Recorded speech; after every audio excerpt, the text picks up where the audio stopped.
What's up? Hello, everyone. Welcome into Fantasy Filmball, the show where we turn movies into sports and sports into something we don't talk about. My name's Matt. My name is Dyl, and it's probably one of the most important episodes that we'll do on this channel for the entirety of the Oscar season. It's our final Oscar win prediction video.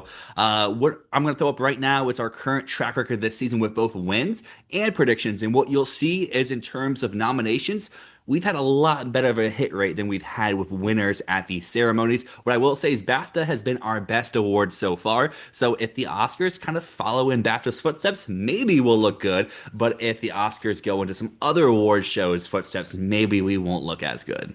Well, that leads us into we haven't had a chance to talk about SAG yet. And no, we're not ducking it because we did poorly. Dill was on a cruise.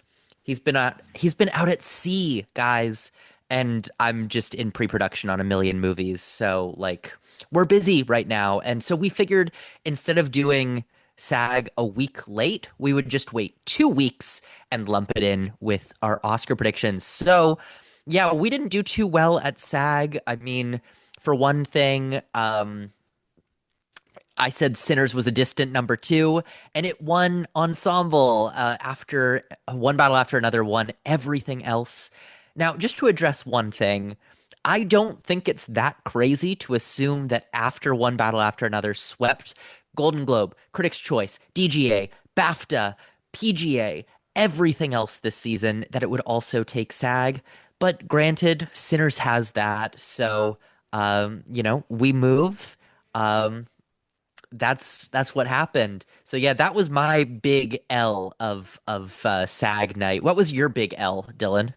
I mean, my big L might have been agreeing with you because I think you made a Yeah. great point inside the video. And I think if people watch the video, they would understand the point that you made, the stats that we brought up from SAG's track record. And I was on Team Sinners. You can see behind me, I've been Team Sinners almost all year long, especially at the SAG Awards. But when we bring up how the fact that if the Best Picture winner is nominated, they have won that category, with the exception of Honora last year, like every single time for like the last 20 years. Moonlight is the one other exception, but Moonlight was not the Best Picture frontrunner sweeping award season at the time of the SAG Awards. So, I get stats are meant to be broken, but sometimes a stat just looks so good that you can't break it. And that will be something that we'll have to talk about a little bit later in this episode. Is there's some categories where stats propel something and they knock something else, but then you have to sit with yourself and being like, hey, is this a exception type year? And the other thing that some people let us know in the comments, they let us know on Reddit, is that yes, One Battle did make more money than Killers of the Flower Moon. In my defense,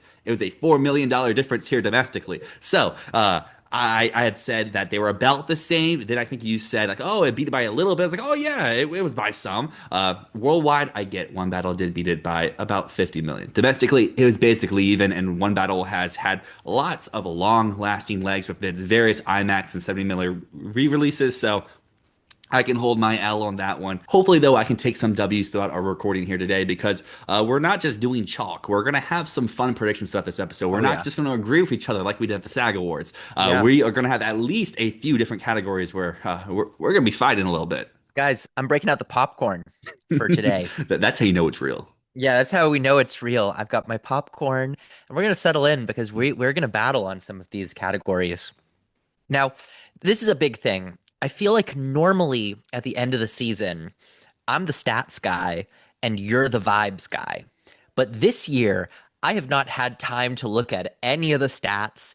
I'm going entirely on vibes. So, unfortunately, this is going to be my least informed final predictions of all time. Normally, I come into this episode with 10 stats for every category, and that is not the case this year.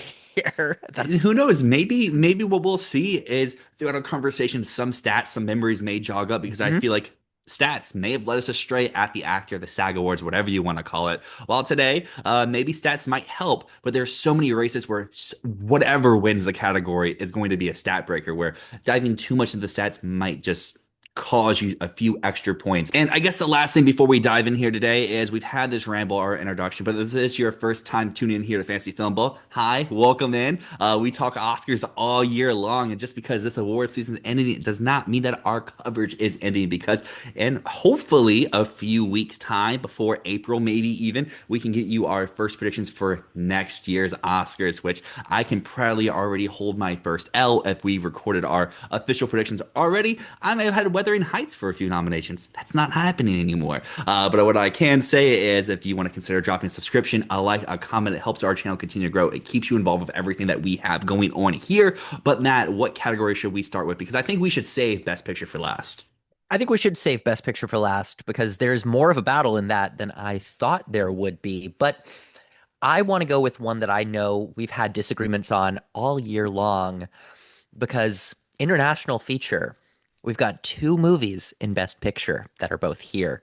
And it's the second year ever that's happened. Last year, the front runner, Emilia Perez, was taken down by Brazil. And this year, we see Sentimental Value versus Brazil round two and what's going to happen here. So let's talk international feature. I'm still going Sentimental Value. And hear me out why. Um, it has immense passion within the industry. Immense passion. We've seen it at the Oscars. I mean, 9 nominations. When I first saw the movie in May, I think I said 9 nominations for the movie, maybe 10. And 9 nominations surpassed what either of us expected for it on nomination morning. Yes, it has not performed as well with BAFTA. It got snubbed entirely by SAG, but clearly the love for it in the Academy is still here. And I think that it's possible still that Stellan Skarsgård might still be in the running. I know you're going to disagree. I think he's still in the running. I don't think he's dead. There is love for this movie, and the argument you've been saying all year is there is less number one votes for this movie than The Secret Agent. But and this is all anecdotal, but everywhere that there's been like a million community versions of the Oscars preferential ballot, millions of them. They're everywhere, And one that I saw recently on Reddit, I think that one battle after another had the most number ones, then Sinners, then Sentimental Value, and it was not that big of a difference between Sinners and Sentimental Value. Then I saw a vote thing that was at like a Curzon Theatre in London, England, and it was like put a marble in the jar of what you'd vote for Best Picture. Sinners was number one, One Battle was number two, Sentimental Value was number three. And over, what I'm seeing is there is passion for Sentimental Value. It got widely nominated. It got every single thing it possibly could have except casting. I don't see any reason to say that this is going to get less number ones than The Secret Agent. But I want to put something forward, Dylan. I want to put something forward, and you're going to like this. I think that there's a possibility that neither The Secret Agent or Sentimental Value wins, and that we get The Voice of Hind Rajab instead. Now, I'm not going to predict it because that would be absolutely crazy, but I see the vision. That vision would be one I would personally love. It kind of pains me to say the two that are competing for the win here are my least favorite of our 5 nominees in this category. But I want to say before we dive deeper in is you will see some graphics next to us throughout. And you may notice, hey, there's more nominees here. Where are the rest of the nominees? We are highlighting our community members down the Fantasy Filmball Discord server, which you can join the link down below. Barris is one of our members. Amazing individual, has put together everyone who wants to be a part of these prediction videos and be a part of our community predictions at large. And what we have here is the amount of people predicting a certain film or a certain actor to win in a certain category. So next to us, 85% of the people who have submitted, which is 52 in total, think like you, Sentimental Value is going to be our victor. 2%. So I'm assuming it's just one person it was just an accident. I'm assuming that person hasn't updated in months. And while there are 13% of people like me with The Secret Agent, because I do hear you, I do see you, I understand everything for Sentimental Value. I do understand how it overperformed the Oscars. It seems like of all of our major awards bodies, the Oscars are the one who have been the most vocal behind Sentimental Value. But hey, Reddit poll, sure. a British voting body, they're going to love their European movies. What I think the Golden Globes showed us is there's immense passion for Secret Agent despite a lack of other nominations. More one there. I think what we're going to see here at the Oscars is what we did see already. An overperformance gets the extra nomination. It gets into Best Picture. And I just think at the end of the day, Sentimental Value may be a film that gets more fours, threes, twos on certain ballots, but I think there's going to be a lot of ballots out there that has Secret Agent at number one and a lot of them at number 10. And I think the same thing could have been said last year for I'm Still Here. And I understand last year Amelia Perez has this giant, giant glowing asterisk next to it because of the Carla stuff, because of the Jack Audiard stuff, due to the fact of how negative the online conversation was around that movie. But as you said in our intro for this video, we're not going off of stats here. Since Movie Value has every stat in the book that you would want from it. This is a vibes thing. I just feel like Secret Agent has these vibes, has these number ones. Brazil is going to come out two back to back, call him like Drizzy Drake here, winning international feature. And does it make the most sense? No, it doesn't. I can admit that. But this is a category I'm willing to part ways with you for because I think this is one that is going to be one of our most interesting categories of the night. Because if the upset does happen, I think it could lead to more upsets and more passion type picks to happen throughout the night. Hear me out though. Golden Globes, they are the Hollywood foreign press, right? They are voters who are from around the world writing in newspapers all over the place. The largest contingent of members in the Golden Globes voting body is from South America. That's what led to Argentina 1985 beating both RRR and All Quiet on the Western Front. I'm just saying, I don't think its Golden Globe win means as much as we're putting stock in. The Critics' Choice Award, that win that for The Secret Agent comes with a major asterisk, which is that Sentimental Value was ineligible for the prize because it was nominated in the main Best Picture category.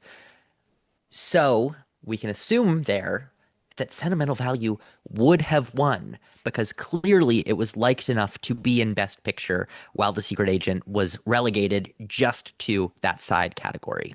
And of course, Sentimental Value won BAFTA. So right now, I don't know. I see the angle for The Secret Agent.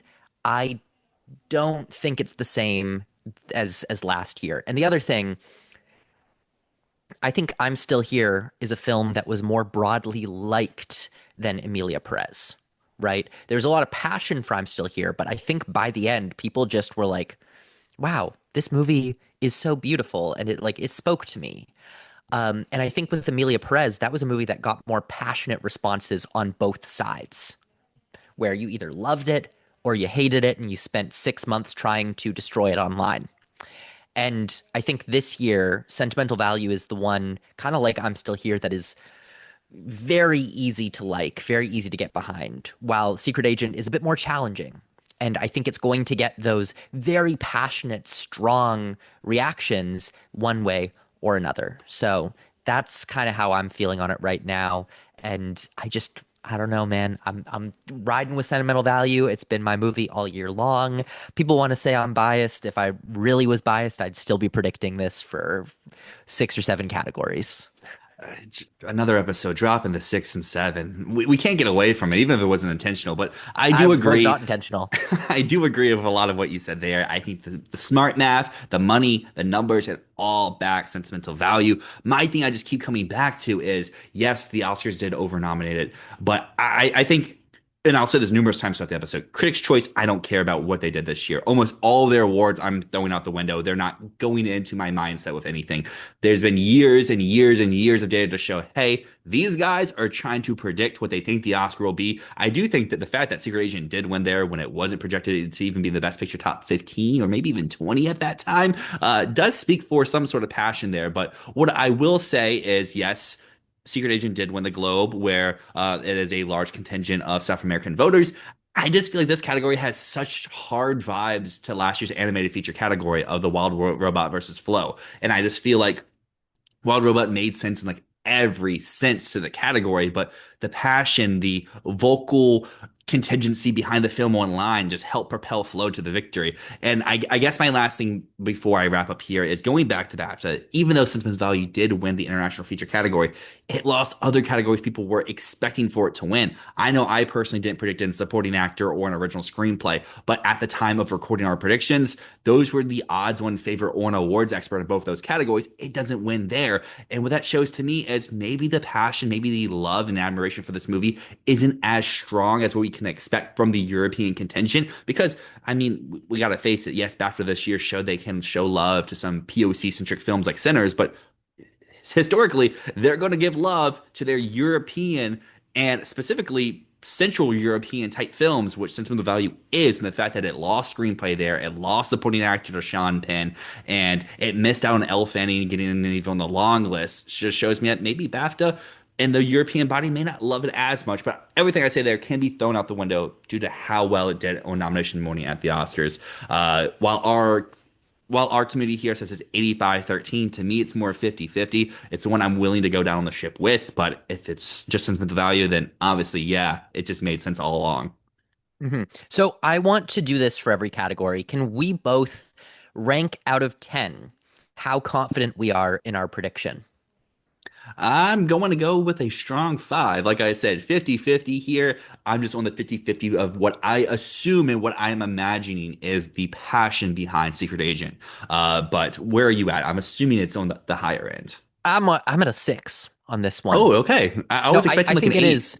Well, also, like I will say, I wouldn't start at 5 as like I feel halfway certain because like I don't know. I don't know. I think if I were 50-50 really, I'd go like 3. Um but yeah, that's counterintuitive. We'll get into that in the next category because I have one category that I'm battling between so many different choices.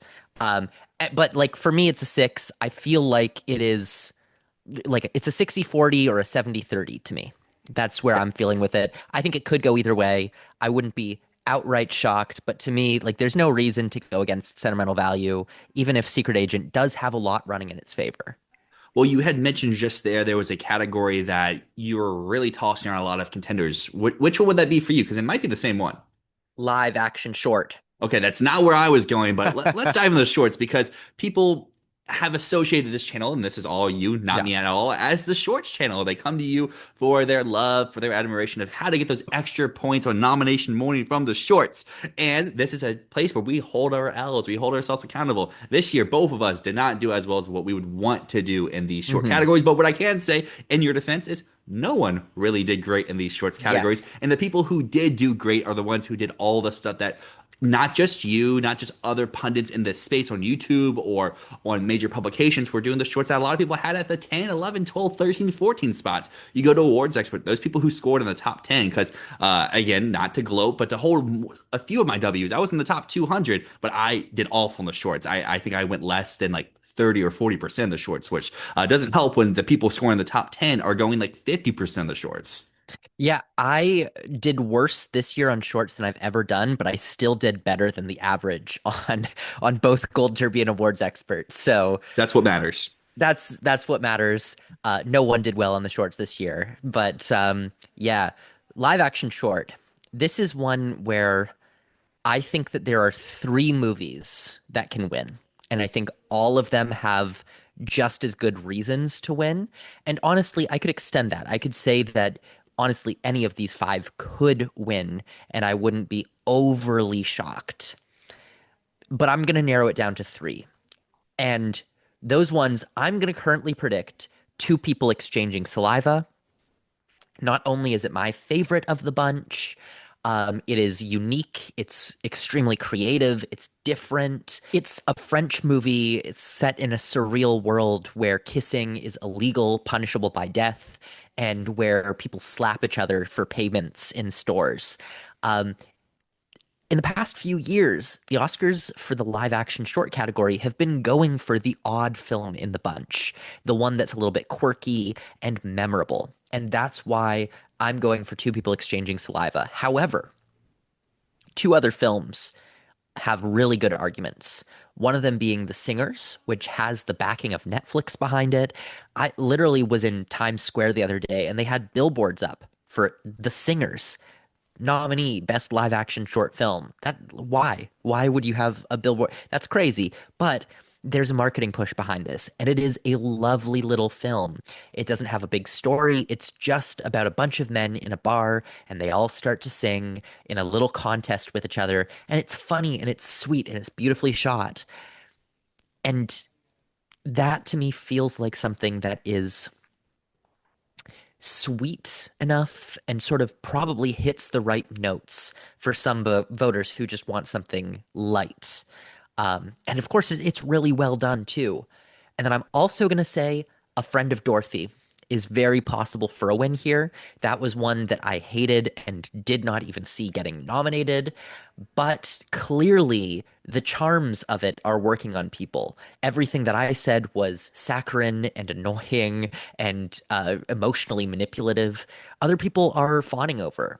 And it's clear that this is one that has resonated with a lot of audiences more than what I thought it would. And this is another one, just like The Singers, where if people want something light and sweet and fun and a little emotional, then they might vote for this. So right now, I feel like this is a three-way race between those three movies. I don't know which way to go. Any of them could be right, but I am going to go with my heart and go with two people exchanging saliva. That's where I'm at as well. I said I was going to watch all the shorts this year between the cruise and a work trip I had to do. All my opportunities to watch the shorts have currently not happened yet. They're still showing at the theater that's like outside, go to the left, walk 2 minutes and it's there. But I'm seeing a movie I can't talk about tomorrow. And then I have a basketball game on Tuesday. So maybe later in the week I am able to see the shorts. But currently, I haven't seen them yet. I'm going off of what you've talked about. I'm going off of what the Oscar twins have talked about, what Ryan Castleman has talked about. I really liked his video diving in about the potential win contenders here. What I will say is two people exchanging saliva sounds like what this category does. Like you were saying, it has an interesting premise. It looks visually interesting and it's invoking the feeling of previous Oscar winners. People have compared this to like a Yorgos Lanthimos type movie, as well as it has the title. We've seen in the past, if you have a fun, interesting title, you might just get votes that way. This year, though, I'm not taking that as much into consideration due to the fact that you have to physically check off or confirm you have watched everything in the category. You can't just vote like, oh yeah, cool title. My Year of Dicks. Of course, I'm going to vote for this. But what I will say is, if you look next to me, you see our community rankings. You mentioned a film that no one in our community is currently predicting to win, A Friend of Dorothy, and I would say that's my number two at the moment for all the reasons you said there too. Even going back to your prediction nomination video, it's the film that you don't want to win. The shorts every year has at least one film that everyone agrees is kind of trash that goes on the win. And I would say that is the one of all these that makes the most sense. Jane Austen's period drama, I think, could appeal to some voters due to how funny it seems to be for some, of how when it works for you, it really works for you. But I just think that two people exchanging saliva fit the mold of what not just this category, but all the categories kind of invoke in a winner. And it's what I'm going with here. But this is a category just like last year. I remember our Oscar prediction video. We said like, hey, the shorts are kind of going to make and break this year if you're all in on the Honora sweep.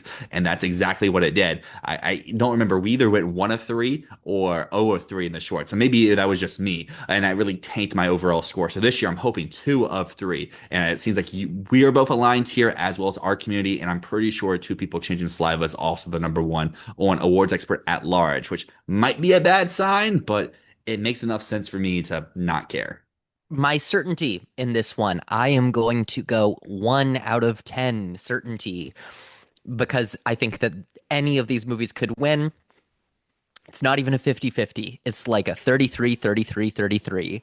And that's why I am where I am right now. Ah! I'm going with a 2 because it's another short category. I feel even less confident, so I want to reserve the one for that one, and that's animated short. Let's do it. I think all 5 of these could win. From Ryan's video, him and Yvette talked in detail about each one of these films, and they made great cases for why each one of these, at least in my opinion, could win. Butterflies, if you're going by stats, is the one that cannot win because of the fact that it's not in English. Girl Cried Pearls is another one that has a lot going against it due to the fact that a stop motion movie hasn't won in Hmm. 20, 30 years in this category. Yeah, In 20 retirement plus. plan, I think it's what people at large are doing. I know our community currently has Butterfly at their number one, but I'm pretty sure the last time I looked at awards expert, retirement plan was the number one. But I'm kind of feeling Forever Green. It's got animals, it's silent, it looks clean, it looks chic because it's from those Disney animators. And I mean, Hmm. Disney animators, they have friends in the industry. I'm assuming most of the voters in animated short are like your Oscar friend, animators. And I feel like it kind of fits what people typically do in this category. The thing is it seems like not just from Ryan and Yvette, not just from you, not just from the twins. Most people think this movie's kind of trash or boring or Mm. non-memorable. But I feel like It's this so also beautifully animated, though. yeah, I feel like it's so beautifully animated. It has the Disney ties. And if I want to use my example from a friend of Dorothy from last category, this is kind of the one that people can be like, oh, it's kind of weak, but I get why it wins. So my confidence here is a one because I think all five of these can win, but this is the one that speaks most to me. Yeah, I'm gonna go for Evergreen as well because I think retirement plan is boring and I just don't see. I don't know. I think plan has a chance, but it's not memorable in its writing or its animation. Forever Green is a really bland story, but like at least it looks great. Butterfly could win on just how beautiful it looks. Like that is a stunning movie, but also they haven't done a non-English winner in a long, long, long time. And to that point, there's The Three Sisters, which is a piece of garbage, a terrible movie, should not even be nominated. But it's also a silent film, which works for this category. We see a lot of silent films winning. So I think those four all have an argument. I'd say Girl Who Cried Pearls doesn't as much. But to me, I'm going to put it down to Forever Green versus Retirement Plan. My confidence here, I'm going to say 2 out of 10. 2 And out of why don't 10 for Forever Green. And why don't we just finish the shorts? Documentary short. This is I don't want to say clean cut because the shorts are never clean cut, but from everyone who I've watched talk about this category, the one thing that stands out to me is all the empty rooms. Our community has that 85%, which again does not make me feel confident. It makes me want to go away from it. But just from all the conversation around these shorts, from their letterbox scores to how pundits talk about them, down to how our community feels talking about them in our server, this just feels like it's the agreed upon winner. But The Devil is Busy is by the same people who do Perfect Neighbor. Maybe that helps them get some extra votes. It's like, oh yeah, you did this. Well, you also did this, and it's pretty good. Maybe that was just in the nomination, but maybe it could be a fuel win. And Armed with Only a Camera also has appeal, but also people seem to be a little distant upon the subject matter itself. It's like, why are you focusing on this aspect when this other aspect is more intriguing? But as you see from our community, it's pretty clean cut. I'm not going to say that. I'm going to put my confidence meter at a two as well, but I am agreeing with the community here. And that's in two of the three categories, which might be smart to hedge bets, but also could give me two L's where I don't need two L's. Man, unfortunately, we have the same three on shorts. That's scary Yikes. because I'm also going all the empty rooms. Makes the most sense. Its subject matter is powerful. Its treatment is very well done. But I think Armed with Only a Camera is lurking in the shadows, and it very well could take the win. But I want to believe that All the Empty Rooms wins this one. So I'm going to go a 3.5 on my confidence in this. Highest in the shorts category. Highest in the shorts categories. That's fun. That's fun. And I think at this point, let's just do all these specialized feature categories. Let's do it. This is going to be such a messy video to probably watch to go up and down your awards expert or your gold derby or however you're doing your predictions. But hey, why give you all the boring text? The texts are easy this year. All the fun stuff is everything else. So animated feature. This one is a little bit boring though. Our community is Yeah. 98% for K-pop Demon Hunters. Who's that one person on Zootopia 2? I applaud your boldness. I wish that was our result, but K-pop's won everything it's been nominated for. It swept the Annies. It won PGA. It won the Globe. It even won one of the three trifecta's biggest prizes, which was pretty much locked, sealed, and delivered. You even mentioned that in our recap video. So yeah, there's no reason to go away from here. Plus, it has a song win. It's just K-pop. 10 out of 10 confidence. K-pop Demon Hunters, 10 out of 10 confidence. This is one of our lockety lock locks for the evening.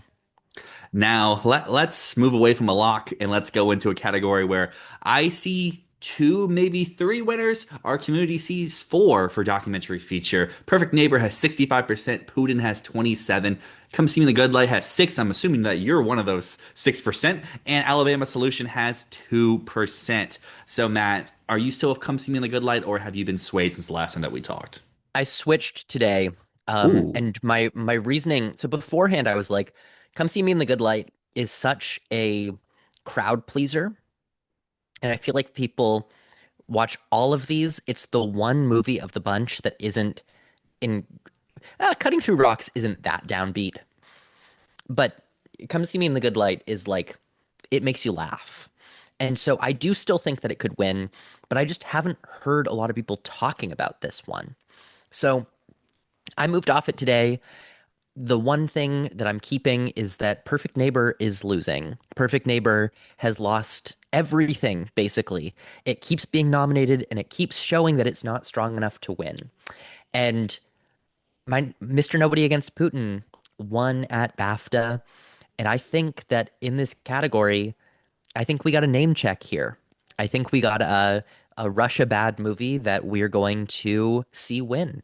After No Other Land last year, we're going right back to the multiple wins in a row of anti-Russia films. We had Navalny, we had 20 Days in Mariupol, and then we took a year off, and now we're back to Mr. Nobody Against Putin. So that's my argument. But that said, I think Putin, I think Perfect Neighbor, and I think Come See Me in the Good Light all would not surprise me too much. As I said the last time we talked, the BAFTA has a pretty good track record when the Oscar winner is there. They typically do what the critics' consensus is if they got nominated. Last year, obviously, they did not go for No Other Land. They went with Superman, but we could imagine if Superman got the Oscar nomination, it would have won the Oscar. And I even think going back to last year, No Other Land's #2 film was Porcelain War. What is that? An anti-Russia movie. So I think that this trend has been clearly seen as important to the Academy. And I think that the BAFTA win just shows the strength there. And like you said, however, The Perfect Neighbor had three opportunities to lock this award up for me where I wouldn't care if it lost the BAFTA. Obviously, the BAFTA's won. Probably should have won that. It's a critic sweeper, like I just said. They do those type of movies. It also lost PGA this past week to a movie that no one even really heard about or was talking about. Yes, it wasn't nominated for the Oscar, but it wasn't really nominated anywhere else. And then it also lost DGA a few weeks ago. So like it had three chances to show the industry wants to go out for this movie. And maybe this is a sign for previous years where if the critic sweeper was nominated, if those celeb box biopics were nominated, that they wouldn't care. They would still be adverse to them.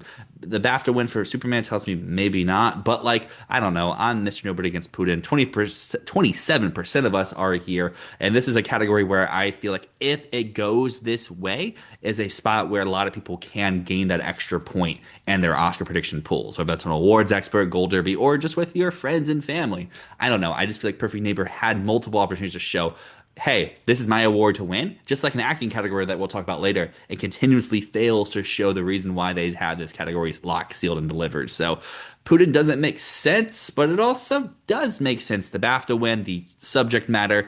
I just feel like that's where I'm at. I'm going with a 5, 6 out of 10. I'm going with a 3 out of 10 because I all I'm confident in is that The Perfect Neighbor is very likely to lose. I'm just not confident in to what. Well, with all that being said, let's blow through a lot of these locked up tech categories. So let's just do the Frankenstein trio. Makeup and hairstyling. 52 people voted. 52 people have Frankenstein. That includes us. 10 out of 10. 10 out of 10, Frankenstein, nothing else can win. Well, production design has 4% on our community thinking Hamnet. I'm assuming those people haven't updated in a little bit. 96% though have Frankenstein. It's won everything. 10 out of 10. I'm going to say 9.5 out of 10, but Frankenstein. And is that 9 point whatever out of 10 because of Sinners, or is it because of Hamnet, or Yeah, if we have a real Sinners sweep, we have to account for that. and maybe one person in our community is doing that for costume design because Frankenstein's at 96, and then Sinners and Hamnet each have one vote for them as well, or one prediction for them as well. But I also have Frankenstein. I was in that Sinners camp where maybe it could come back behind a BAFTA win because Ruthie Carter had never won a BAFTA award before. Kind of like what people have now retroactively said about Sean Penn. Like, oh, he just won because he hasn't won before. I thought maybe that for Ruthie Carter. That didn't happen. She lost head to head to Frankenstein at the Guild. So for me, it's just Frankenstein, 10 out of 10. But this would be the one, like you just said, if the center sweep does happen, this is the category where I would see it more so than production design. Yeah, Frankenstein, but I'm still going to be a 9.5 out of 10. I don't think that either of these categories are 100% safe, but they're pretty damn close. Visual effects, Avatar, Fire and Ash. I've seen some funny things about how a Best Picture nominee has to win this if it's in the category. Avatar won the BAFTA, it won VES, it's won everything. It should be a Best Picture nominee. That's just me. 10 out of 10. 10 out of 10, Avatar.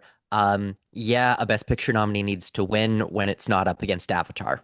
The Moving on. fun the fun thing with this category will be is next year is if Dune ends up missing Best Picture in the footsteps of Avatar Fire and Ash, does it still win? Or does something like maybe Narnia could make Best Picture, or maybe Project Hail Mary could make Best Picture, or maybe a movie that we don't even know about could make Best Picture in the visual effects field? That will be a real fun question next year to have. But this year, like you said, we don't need to think much about it. Let's move on. Yeah, so basically, when we were recording, our sound graphic had a little bit of an error. It had F1 at number 2 and Sinners number 1.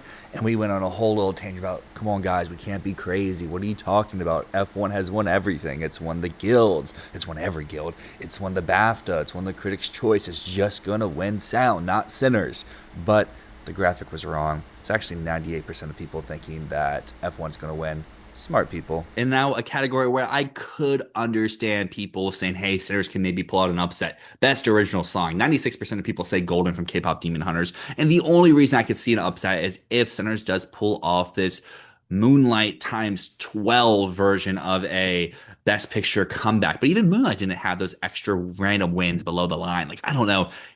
I Lied to You should have won, whether it was CCA, whether it was the Golden Globe, or maybe even if it was at like the Guild. It still didn't win the Guild. K-pop won the Guild. So like, I don't know. I'm Golden 9 out of 10. One small chance if Sinners has this massive comeback in this category, but like I would love I Lied to You to win. It makes sense as a winner, but K-pop has shown it's not the massive. Even the BAFTAs, who couldn't nominate the movie for animated feature, let them perform on stage. That's how you know that this song is just massive. This movie is just massive.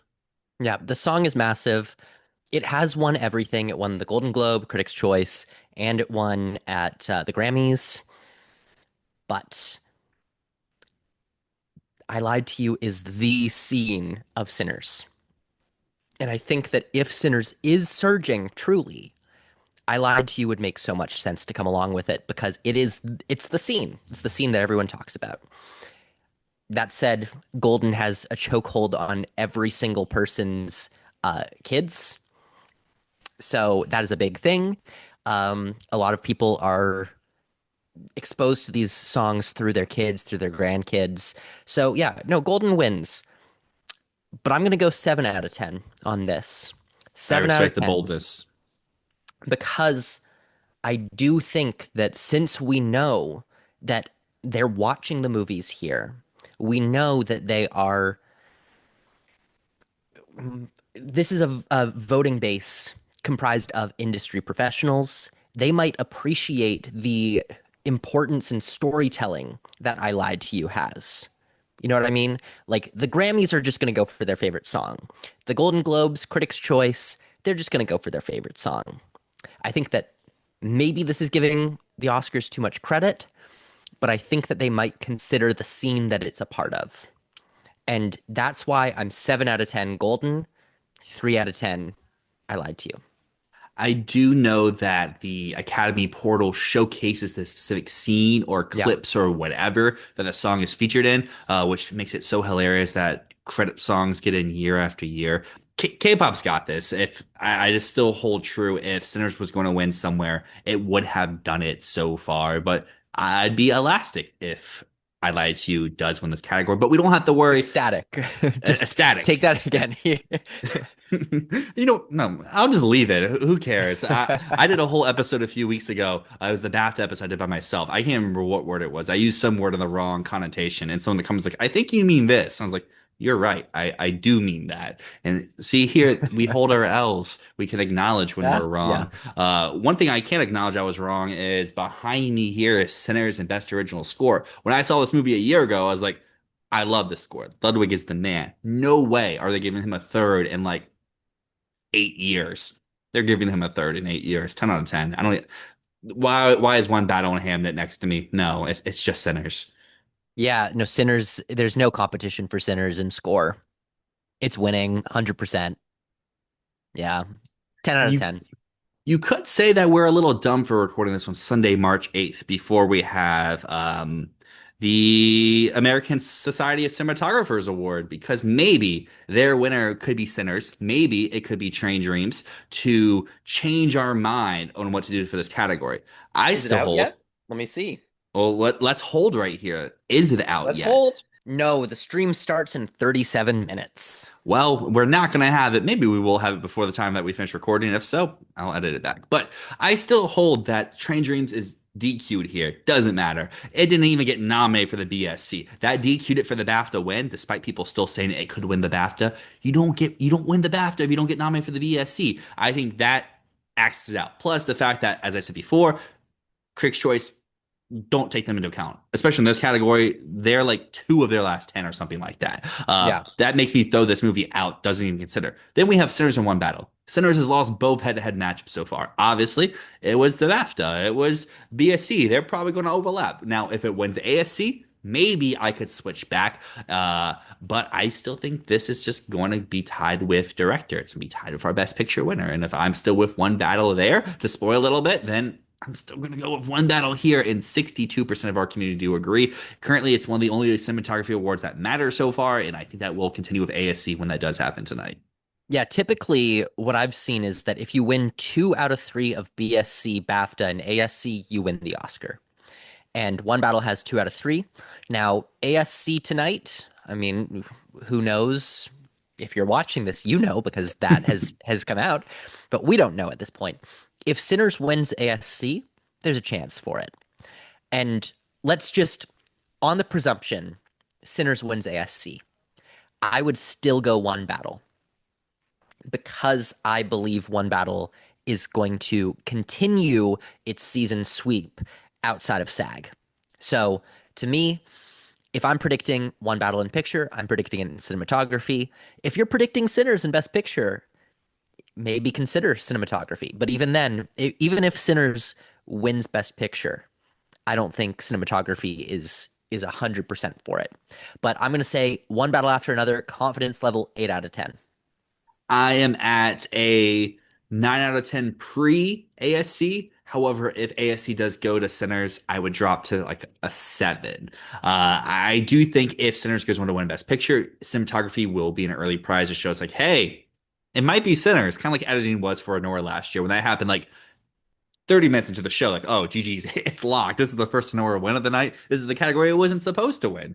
That's how Yeah. I feel. I do feel like ASC, maybe I'll keep this in the video regardless of what happens tonight. I do think One Battle will just sweep all three. I don't think there's a reason for them to switch up at this point. But if they do, I kind of prefer Sarah's cinematography. So I want to be mad at it, but using predictor brain, which sometimes doesn't always work out, One Battle, like I said, 9 out of 10. No, likewise, I'll say this. 8 out of 10 confidence if One Battle loses ASC tonight.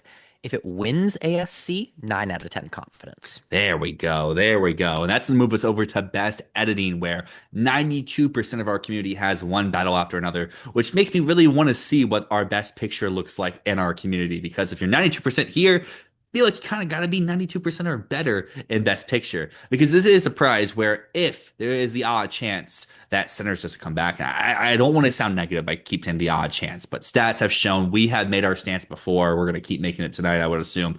One Battle has us locked up. One Guild is not going to change our mind. But if Sinners does win, I think it opens the door for Sinners to win editing. It opens the door for F1 to win editing, where I don't think One Battle still takes editing if it loses Best Picture. I would say no matter what for me, I think One Battle wins here. I think it's won everything that it needs to. To me, this is just it's winning. So I would say 8 out of 10 confidence in this. Same way, I think if it loses, then if it loses picture, then it's possible Sinners takes this. But yeah, 8 out of 10. I'm going one battle after another in editing. Let's keep these uninteresting categories going. We have our screenplay categories. BAFTA announced their winners. WGA announced their winners today. They overlapped. There's no need to think much else about it. Sinners right here, as you see next to me, 96% should be 100, 10 out of 10. One battle after another on the other side of me, 98% should be 100, 10 out of 10. Agree on both counts. Original is Sinners, 100%, 10 out of 10. And One Battle After Another has adapted, 10 out of 10 certainty. There's a million things that could happen on Oscar night, but those writing awards are locked up. And what I do want to say about these, because we talked a little bit about it in our BAFTA recap, and we didn't get to have a SAG recap. But what I have seen from looking at some other people's predictions is them. I feel like some other people are really blowing out of proportion how impactful Sinners Win an original screenplay was at the BAFTA, saying like, "Oh my gosh, I never saw this coming. This is such a massive upset. What do you mean? This means so much to the race." And I'm just like, why wouldn't Sinners win original screenplay at the BAFTAs? It's won everything so far this season. It got 10 plus nominations at the BAFTAs. It won multiple BAFTA awards. It won stuff it was expected to win at the BAFTAs, and screenplay would be included in that. I get, like I said before, the European contingency maybe showing up for their European movie of sentimental value, but it lost that. It lost Stellan. Sinners, it got an extra win of Woomney. It had original score on lock. It was in the conversation for maybe cinematography, maybe another acting win. I don't know. I just feel like that win shouldn't be blown out of proportion because it's pretty much been sealed since I feel like the Globe. I feel like even though we didn't win the Globe original screenplay, but when One Battle won that the Globe, it showed, hey, none of the original movies are strong enough to keep the Globe streak of the original movies keeping strong. We'll probably have some comments here in casting because this is a category where if you are a stat head, you have no intel to go off of. The Guild gave it to Sinners. Sinners went head-to-head with Marty. Marty was a drama at the Guild, not a comedy, and it lost to Sinners. The BAFTA gave it to a movie that is not eligible for this Oscar season. One Battle was ineligible for the Guild because its casting director is not a member of the Guild, like Honora last year. So, like, you have nothing to go off of. I don't believe that you should use ensemble prizes to go off of casting, but if you do use that, you have Sinners winning SAG. So, you have Sinners with a Guild win, you have Sinners and One Battle and Marty and no, Hamnet wasn't even nominated for the BAFTA. So you have three movies losing the BAFTA. For me, it's you go with what you have tied to a potential acting win. What do you think is stronger in the Best Picture race? And what do you think has more momentum in the casting category? And I don't know what you're going to say, but I'm going to reverse everything I said at the SAG Awards. I had my mindset Sinners was winning casting all year long, even when I didn't think it would win more than two other Oscars of score and why am I blanking on the other one? Score and screenplay. I don't know. I feel like casting is something that Sinners has been talked about all year long. I get the One Battle stuff. I fell for it at SAG. It didn't come through at SAG, so I'm keeping Sinners here at casting. Okay, I'm done my popcorn. Thank you, AMC. Boom. I, after SAG, switched to Sinners because I was like, if it won SAG Ensemble, there's momentum around it. And then my mind flashed back to Honora last year. We are in an era of if you win Best Picture, you're going to win everything else that you can.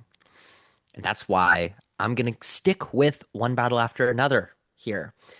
Yeah, it hasn't won a casting award yet, but I still think that this is the big movie to beat. And I think a Sinners win here would signal that the race is very tight and that we might lose more of those One Battle awards through the night. So right now, it's a really tight race in casting. Really, really tight race. But I am going to give the edge to what I think wins Best Picture. But my confidence level in this is a 3 out of 10. I can see the comments already calling you out for this prediction. But But you're like, right. You're right. This is a Nora in editing last year. It's Honora in editing. It's just one of those things. My hypothesis here is that if you are the Best Picture winner, you are going to pick up extra wins all over the place. The same way if I had Sinners winning Best Picture, I would have it in cinematography, I would have it in song, I would have it in a couple of other categories, just picking up extra things to show that the momentum is really there for it. So that's why I've got one battle here. No, this is not bias. This is just my theory around what a modern Best Picture winners package looks like.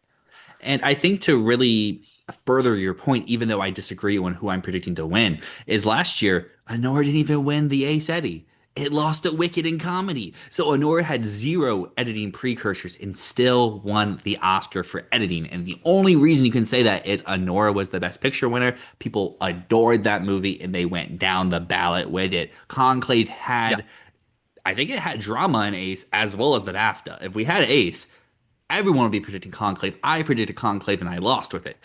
So like I get it. I am totally on board with everything that you're saying. Yeah. Down I just ballot have voting is such a thing right now. Like it's a trend in the Academy that if you love a movie, you're going down ballot with it. but I think the Mhm. category that you might say is a down the vote ballot possibility chances over in our acting categories. And let's do supporting actors first because if you look at our community right next to me, Tiana Taylor, 35%. Amy Madigan, 33%. Wunmi Masaku, 33%. It's dead even. And Matt, who do you currently have as your supporting actress winner? Something that's helped us a lot in the past. I mean, we were the only ones to predict, not only ones, but like largely, if you went on YouTube last year, people were going Demi Moore over Mikey Madison. People were going Lily Gladstone over Emma Stone. And something that we have stuck to very tightly, even Michelle Yeoh, Kate Blanchett, something we've stuck to in the past 3 years on this channel is in a tight race, go for the person from the stronger film. So that's what I'm going to do. In a tight race, Tiana Taylor, Amy Madigan, Wunmi Masaku. I'm going to go for the one in the strongest film, and I'm going to go Tiana Taylor. Now, there is, of course, the big caveat of if One Battle was so big at BAFTA, why did it lose Tiana Taylor? That's a question mark. I think Wunmi has a big bonus of being British and being in a film that clearly had a lot of love. Um, but the bigger thing that I'm going to ask is if Wunmi Masaku could win, why did she lose SAG? Because I can think of a reason that Teyana Taylor lost there, which is, again, they love going for British actors when they have a chance, and they had a chance with Wunmi Masaku.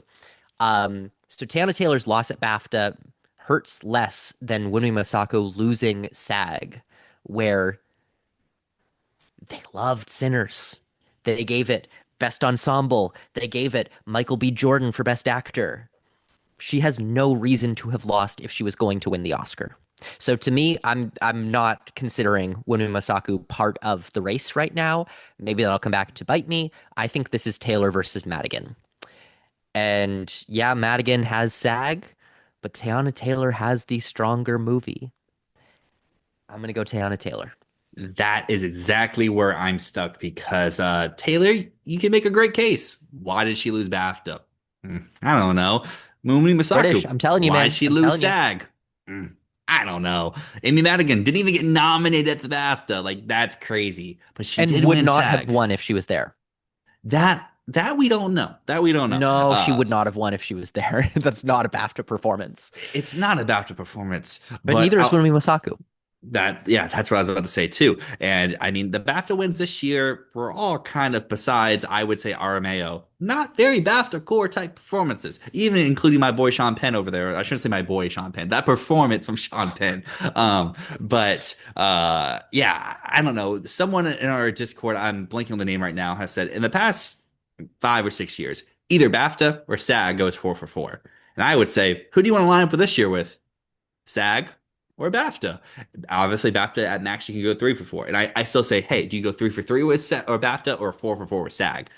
And SAG was last, and I kind of feel like Amy Madigan just makes sense in all the ways I don't want it to make sense. I just feel like Taylor had her chance, Golden Globe win, there's a lot of people, I'm not a speech person, but there's a lot of people who said that was a pretty bad speech. And there's been a lot of people who say they don't like Tiana Taylor's personality. They don't like that character. And I think that we've seen that in the past few weeks here with it losing BAFTA, with it losing SAG. And now that we're seeing with these anonymous ballots, I don't think anonymous ballots should be taken seriously, but what we're seeing is that she is not the front runner. We're also seeing Woomney not being the front runner, and I do think that yes, a large part of her reason winning the BAFTA is her being British. I also think it was the love for Sinners, as well as the fact that she's a repeat nominee, and that is a very, like I said, kind of the heart. What I've been saying, banging the drum since I saw Sinners earlier this year. She's the heart of that movie. People say that about Michael B. Jordan. I get he's the face of the movie, but I think Woomney is. She's the first voice you hear. She is the one kind of guiding you through the film with the topics that the film is discussing, but that doesn't feel like an Oscar winner unless Sinners wins Best Picture. I totally get if you're out there saying Sinners is winning Best Picture, you have to pick Woman Masako here. I don't see any other reason. I've seen people say, oh, well, it can win Michael B. It can win Delroy. It doesn't need Woman. No, if you have Sinners winning Best Picture, you have to have Woman Masako with you. And I get Tiana Taylor as in the Best Picture nominee.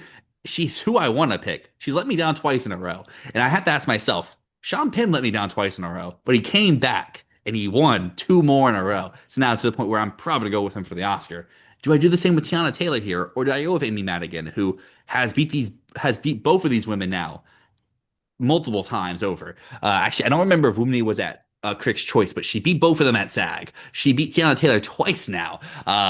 And I feel like I kind of have to go Amy Madigan. My big reservation, though, is Weapons couldn't make Screenplay over Blue Moon.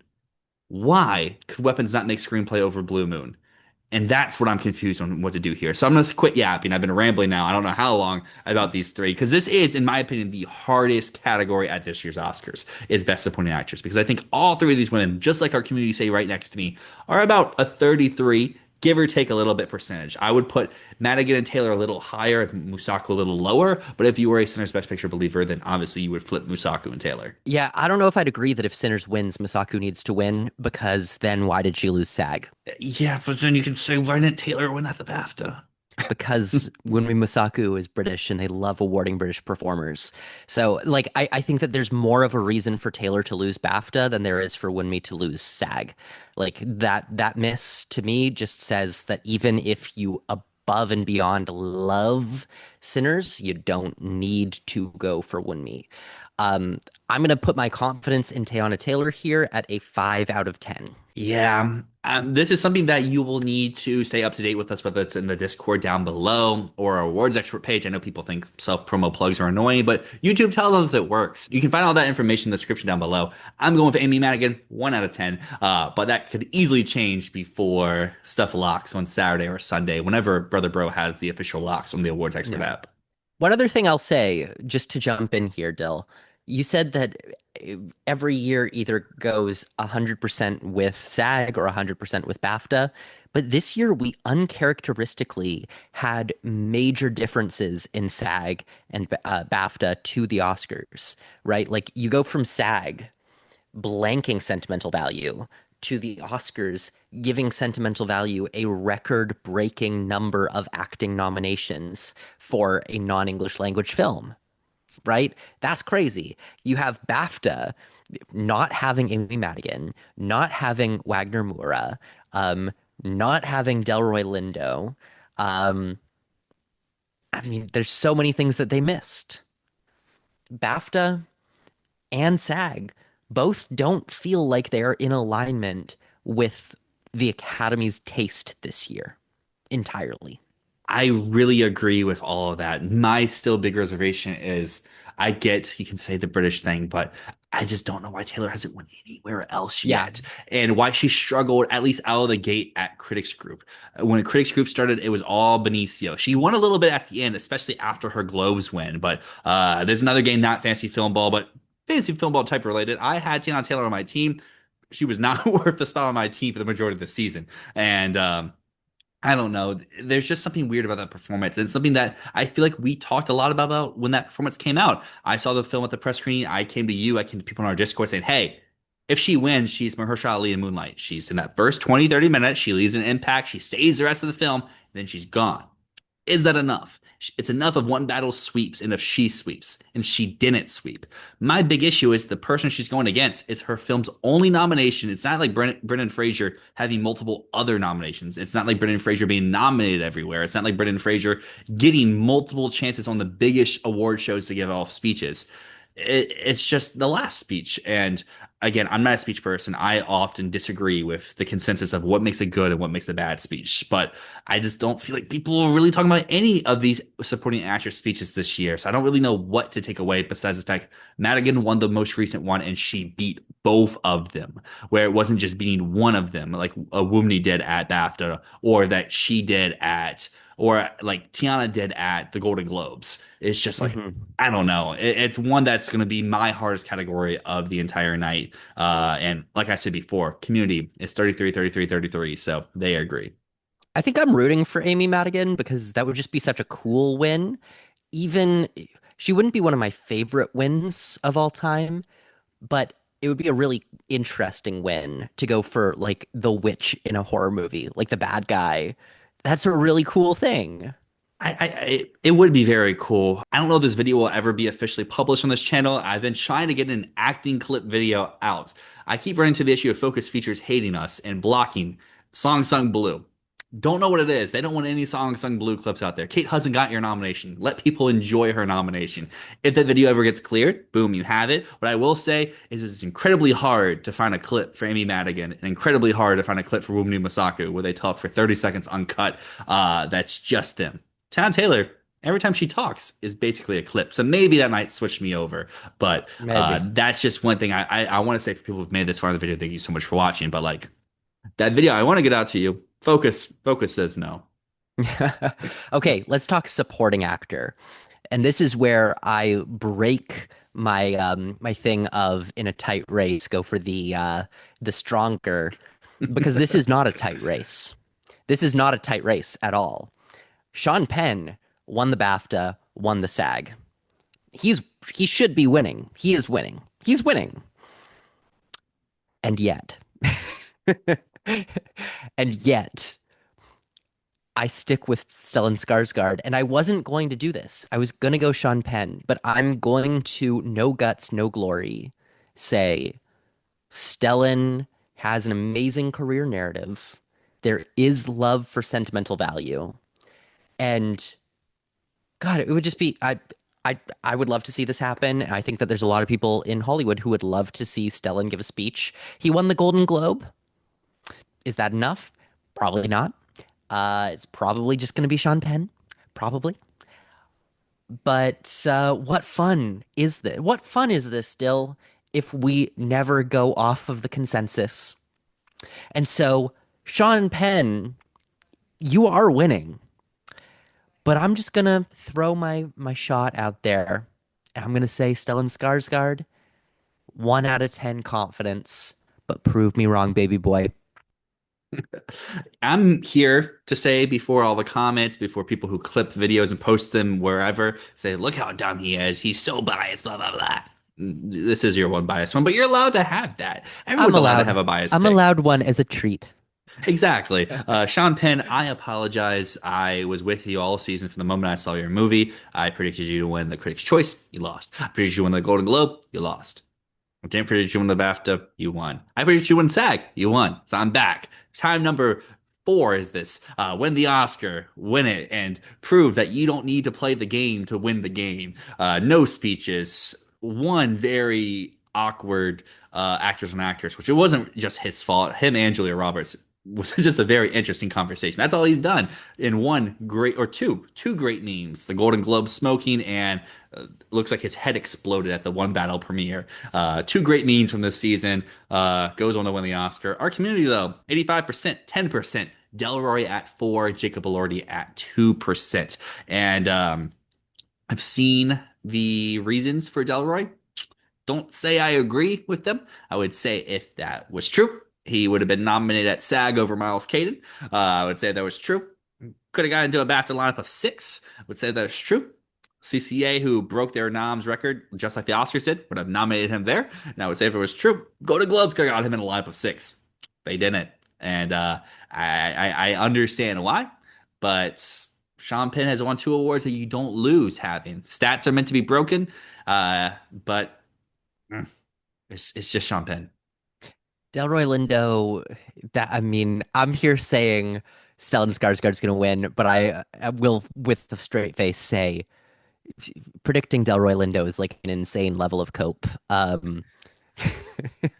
Because That like I'm here predicting Stellan Skarsgård. it just doesn't. And this is not a dig to anyone else. There's numerous clips you can dig from us from throughout the years here that were probably very dumb in retrospect, but like. I just don't get the argument. Yes, he hasn't competed against anyone so far, but you have to ask yourself, why did he not compete with anyone so far? That's not a positive. And That's not in his favor. And I could understand it maybe a little bit more if Miles Caden wasn't nominated at SAG. They actively chose someone else. And the one place that has given Sinners its Best Picture win, the one place that it did do it, they didn't even pick Lindo out of the people to nominate.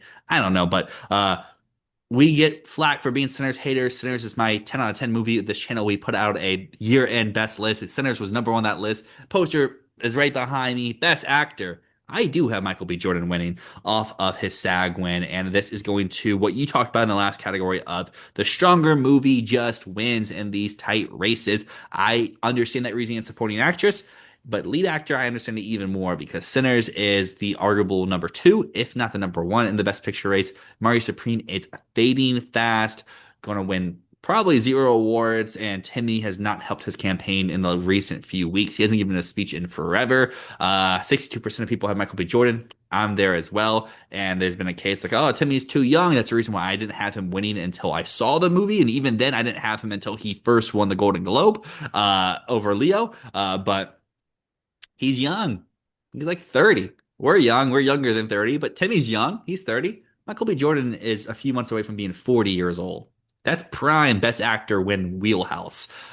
So like I think there is a small chance that Leo does come back off of the one battle, just massive sweep. But I don't really see a chance for Timmy to come back. But that might come back to bite me.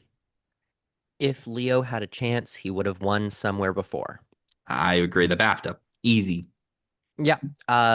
Or yeah, I don't know, anything. Um, Fact of the matter is, like I said, in supporting actress, in a tight race, you go with the stronger film. If it's Sinners versus Marty Supreme, you go Sinners. Michael B. Jordan is winning this. Um, I do think it's funny that this is going to go down later on when people look back and say, why did Timothy Chalamet lose? They're gonna People are gonna start saying, oh, it was because he said some shit about opera and ballet. That is not why he lost. Ultimately, it is at the end of the day, it's just going to be about Marty Supreme did not have the passion that Sinners did. And so yeah, I want to get ahead of that by just saying like he's going to lose and it's going to have nothing to do with talking about the ballet. I don't think film people could care less about him saying that. On top of that, I think a large part of why Timmy has cooled off a lot is due to the fact of what we said initially when we saw this movie. You saw the movie the day before me. You said, hey, Timmy's great. He's giving one of his best performances in his career. This character is a little shit. I saw the movie the next day. I was like, yeah, that's why Leo's going to win because he's in the Best Picture winner. And what we've seen since is obviously Timmy got out front. CCA, again, don't pay them any attention. They're going to pick who they think should win the Oscar. Timmy was ordained by this community, not just the film ball community, but the awards community at large to win the moment Mari Supreme was announced back in January. And then he wins the Globe. Cool category split. Michael B. Jordan loses there. I predicted him. That hurt, but like you said before, the Brazilian contingent and Sinners, you could say underperformed that night. And then Timmy loses the BAFTA. He loses to someone who wasn't nominated. Got to give a shout out to the king of the awards pundit space, Clayton Davis. I think said it best. Picking Robert Aramayo over Timmy was a sign to show we just don't want to pick Timmy.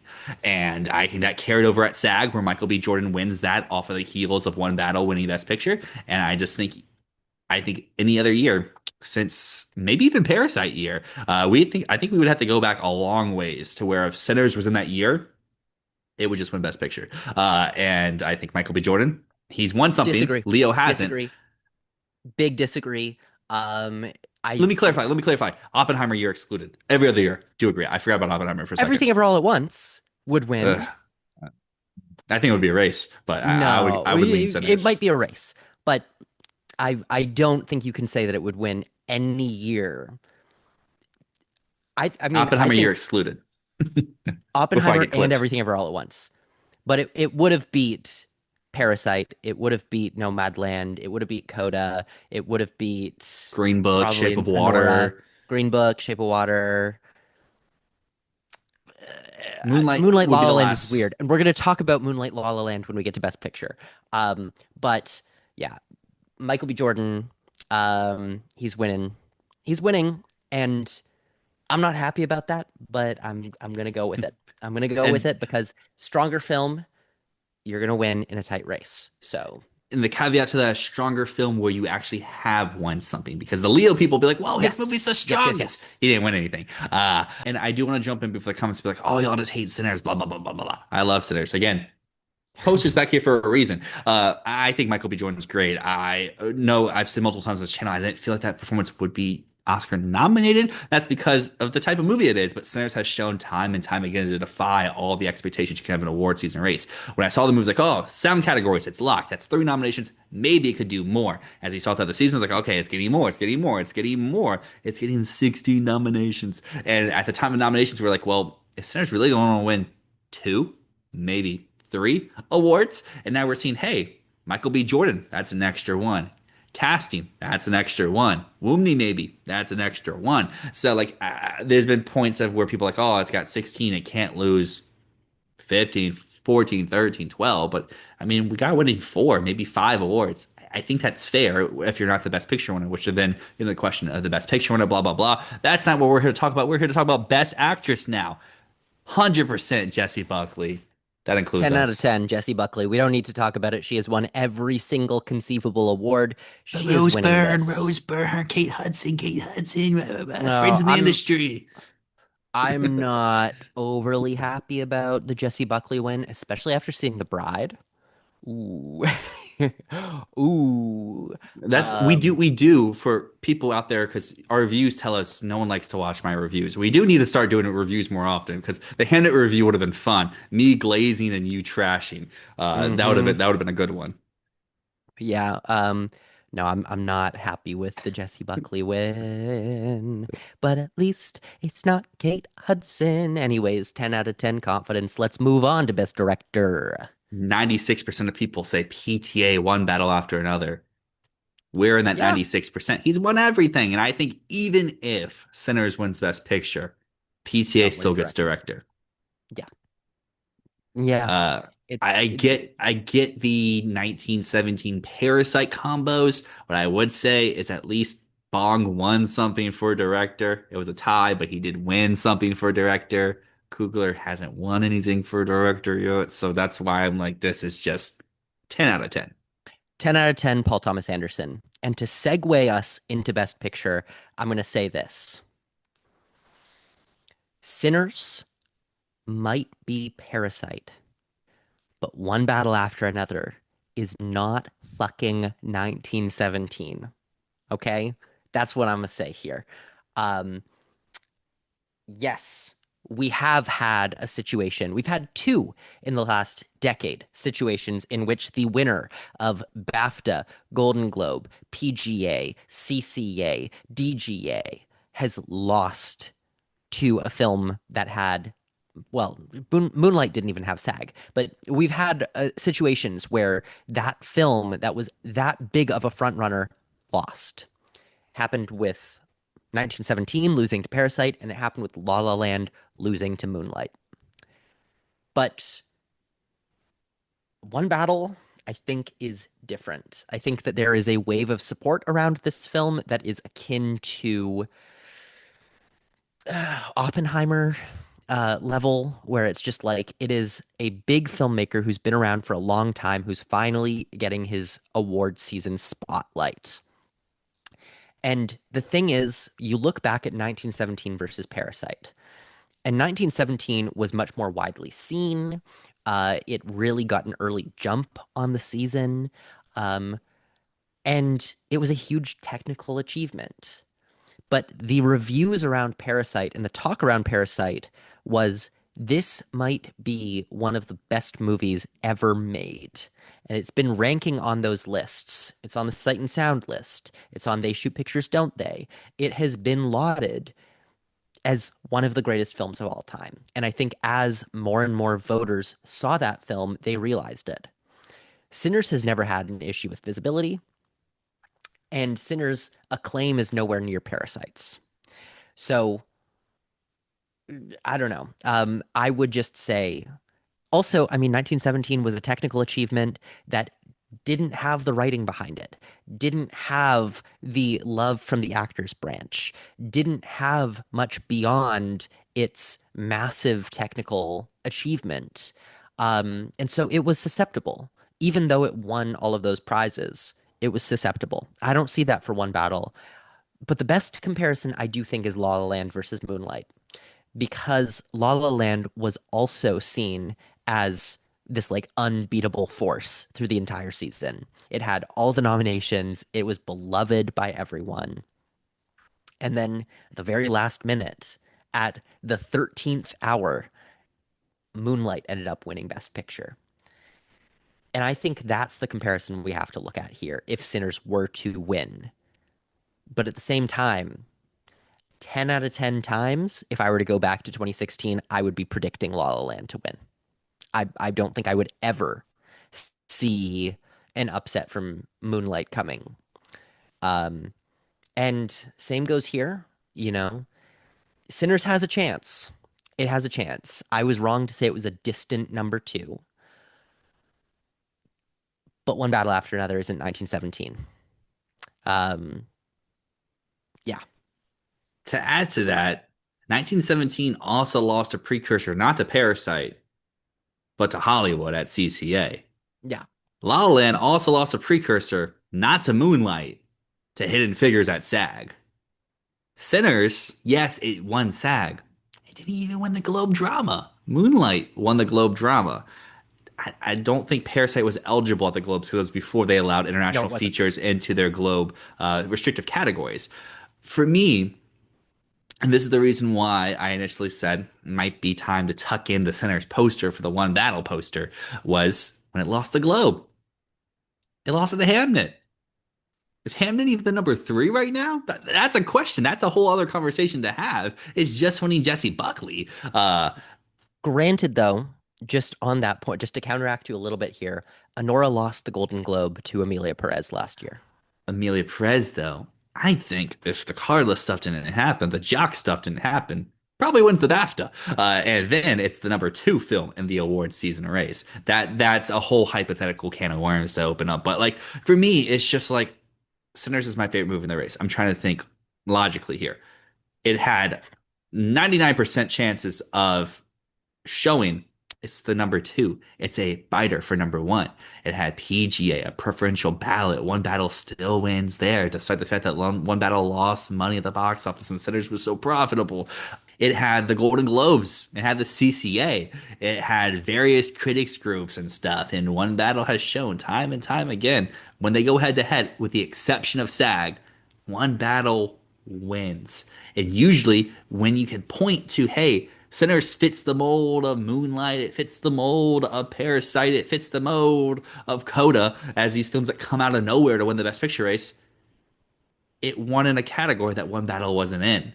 They were in the same category at WGA. They weren't the same category at this guild or that guild. They were in different categories. It has only beat One Battle in a head-to-head at the Actor Awards.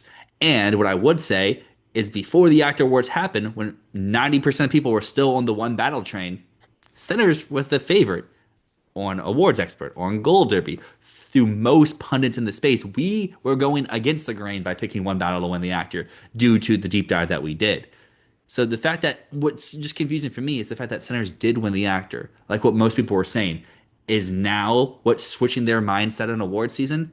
If you were predicting to win the Actor, you shouldn't have switched it to win Best Picture because you already had it winning the Actor. I don't know. It's just for me, it's trying to make a race more contingent than it is. I do think I've always combated you on this channel about it that Sinners is closer. At one point, I did say it was Hamnet, not Sinners. After the Golden or before the Golden. very early in the award season race. And they're like, well, Sinners is right here. It's right here. It's right here. But then it kept losing and losing and losing and losing. And the one place it did win in head to head was an award show that it was expected to win. So, like, for me, I don't think that's enough to flip flop my predictions. And at least the community seems to be here with us. It's 90 to 10 for one battle after another. But I know if you go to Awards Expert at large, if you go to Gold Derby, and I'm sure, especially after the twins dropped their video. So, I would assume the apps to change a lot here because we are recording a week in advance. Stuff can change, but voting's closed. That's one of the reasons why I like to record early is we're recording when voting's closed, not when rumors and stuff starts to swell and you have to sit a week and be like, oh, what should we do? So I just also want to put one thing forward because you said there something really important, which is um, Moonlight and Parasite and even Coda. Um, they had sort of had matchups where, sorry, they hadn't had matchups with the front runner in the same way. But I want to add that those three movies, as last minute surges that won Best Picture, those three movies all have something in common. They were underseen at nomination time. You can see that in the nomination hall of them. Coda had three nominations and it ended up winning Best Picture. Parasite was a foreign language film that, like, yeah, it overperformed, but didn't get any acting nominations. It didn't get some of the love that was expected for it. It did better than most international films do, but still, it was not a juggernaut at nomination time. Moonlight is another, that's an independent film that made like what, $14 million dollars at the box office. All three of those big upset movies, all of them have one thing in common. They were the little guy. They were the small movie. They had a narrative of building attention around them as we got closer and closer to the end. Sinners has never had a visibility problem. It got 16 nominations. People have seen it from the beginning. And I think at the end of the day, people aren't just going to change their mind on a dime and say, well, I'm tired of voting one battle after another. I'm going to finally go Sinners here. I really think Sinners hasn't built as much steam as it seems like in the past week with SAG. I think SAG is a major populist body with over 100,000 members, and they're all actors. I'm just going to say, I think that Sinners benefits when you have a group that is extremely populist. And I think that is a big reason that it won SAG. So, yeah, end of the day, I think that you need to be an underdog to have a surge at the end. And Sinners is the opposite of an underdog. And the one other thing I do want to mention before we wrap up here is everything that you just said there, I completely agree with. And also, PGA, it's a preferential ballot. Sinners has 16 Oscar nominations. It, you could say, in the vein of the actor awards, it fits a PGA winner. It lost to one battle. And for me, that's kind of the GGs. Wrap it up. It's just one battle like we've thought since the film screened for critics in early September or mid-September, whenever that was. It's good. Sinners is going to win Michael B. Jordan. It's going to win score. It's going to win screenplay. It's going to win casting. It could maybe add in something else, whether that's song in an upset or cinematography or I don't know, something else. Wumni Masaku, boom. That's 4 wins. 4 wins is a great. Yes, I know that might make it the all-time loser at the Oscars, but that's what happens when you're the most nominated film. Even if it adds Best Picture and maybe Wumni, that's still losing 10 awards. That puts it right up there. Maybe not number one, but like number two in all-time losses. Mm-hmm. Yeah, but I will just say before we end, one battle after another, I have 7.5%, 7.5 out of 10. That's my confidence in it winning Best Picture. I will go. It's lame to go with 7.5, so I'll go with 8. I'll go with 8. I just think if Sinners wins Best Picture, I know there's so many people out there predicting it, but like I think this would be very akin to I wouldn't say Moonlight, but I would say more like Parasite or more like Coda, where like the writing is on the walls. It's just if you decide to make that bold step. Coda, I do think was pretty locked for Coda Well, it because it had had PGA. PGA and SAG. But with Parasite, like I remember that time while I personally stayed with 1917 till the end. I was also not as involved in Oscar season as I am now. But going in retrospect, seeing other people's reviews or not reviews, other people's videos or people talking about the season, it seems like the writing was on the wall. People were jumping It was. ship where maybe it was more than 50% pro Parasite the day of, where I don't think we're going to get to that point for Sinners. But like I said, I would love to be wrong. I love One Battle. I love Sinners even more. Like like Lockjaw says, I love them. I love Sinners. Yeah, no, I don't want, because it is extremely possible that Sinners wins. I don't want people to look back at the season and say, "Oh, it was always Sinners all along." Like, all of the stats point to One Battle.